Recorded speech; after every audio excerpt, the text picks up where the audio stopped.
সাথী আবাদ সংসারের জন্য লাগানো একটা সুন্দর আবাদ। আসসালামু আলাইকুম। আজকের ভিডিওটা গ্রামের খেটে খাওয়া কাদামাকা মানুষের সেই কৃষক ভাইদেরকে নিয়ে আজকে একটা ভিডিও।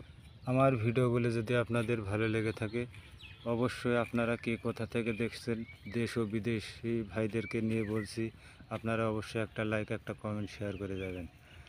বেশি কথা দীর্ঘস্থায়ী না করে মূল চলে যায় আমরা কৃষক ভাইয়ের কাছে।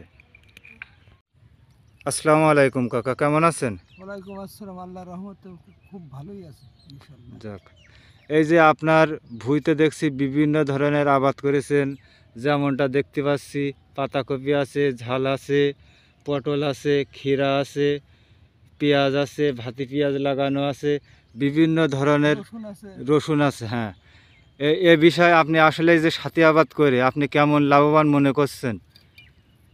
আসলে মূল আবাদ হচ্ছে পটল। মূল আচ্ছা, আবাদের কাজে জমি ফাও ফেলাই না রেখে একই খরচে সাথী আবাদে অনেক স্বাবলম্বী হওয়া যায়। যেমন সাথী আবাদ করলে লাভ, সংসারে অনেক কেনাকাটা করতে হয়, অনেক তরিতরকারির প্রয়োজন হয়।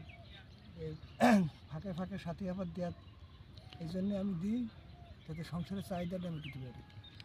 আপনার এক কথায় বোঝা যাচ্ছে যে সংসারে যতটুকু চাহিদা এই সাথী আবাদ করলে অনেকটা চাহিদা মিটে যায়। ধন্যবাদ আপনাকে, এবং আমার কাকার জন্য সবাই দোয়া করবেন। কথা কাজে মিল আছে আসলে। এভাবে আমরা যদি সাথী আবাদে করতে পারি অবশ্যই আমরা লাভবান হব।